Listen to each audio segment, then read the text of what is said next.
The sirens blared, a piercing shriek that cut through the relentless drumming of the rain. Inside the compound, a frantic energy was building. We all knew what the sound meant. The flood walls were failing. Water levels had been rising for days, turning the world outside into a murky, churning sea. Our home, our last bastion of safety, was about to be swallowed whole. Panic set in. People were shouting, grabbing what little they could, their faces etched with fear. It felt like the end.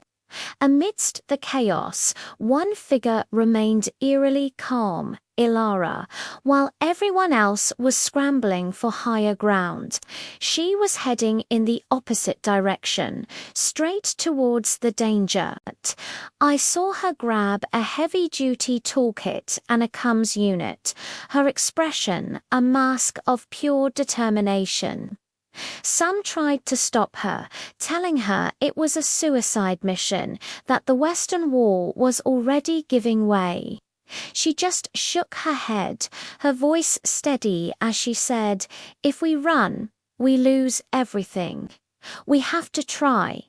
And with that, she was gone, disappearing into the storm. We could only watch the live feed from her helmet cam, our hearts pounding in our chests. The footage was shaky, blurred by sheets of rain. She was wading through waist-deep water, the current so strong it threatened to sweep her off her feet with every step. The noise was deafening, the roar of the flood, the groan of stressed metal, and the sharp cracks of the wall beginning to buckle. Then we saw it, a massive gash in the flood wall, a gaping wound spewing a torrent of dark, debris-filled water into the compound. It was worse than anyone had imagined. The force of the water was immense, a relentless monster tearing its way inside. The engineers back at the command center were shouting over the comms, a cacophony of technical jargon and grim predictions. The consensus was clear.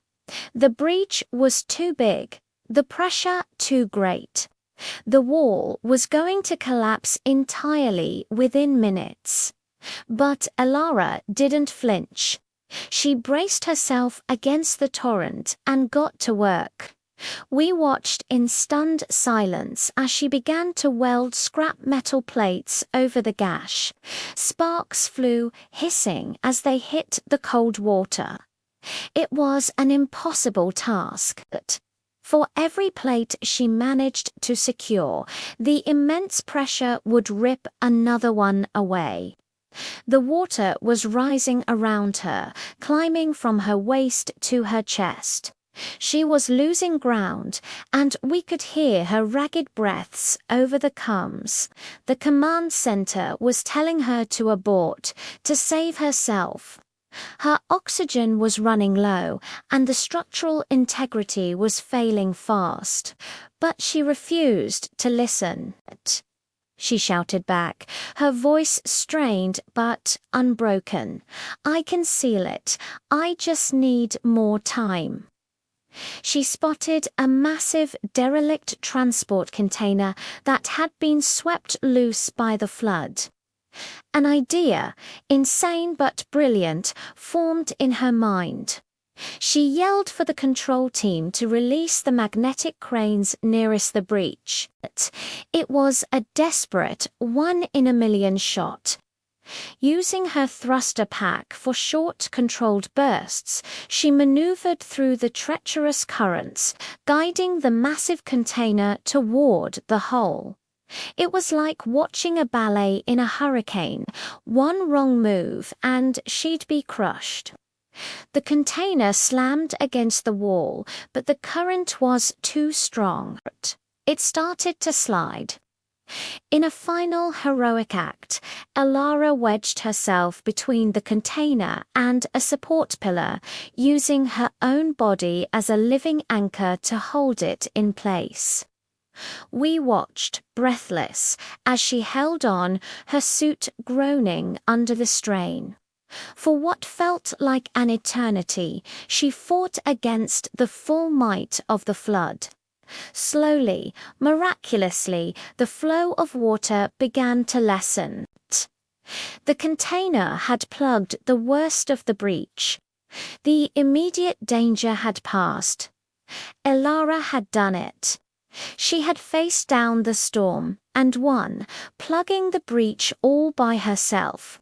She saved every single one of us that day, not with a grand plan, but with sheer, unyielding courage. Elara showed us that even when the odds are impossible, one person's refusal to give up can change everything. Thank you for watching. If you enjoyed this story, don't forget to like and subscribe for more.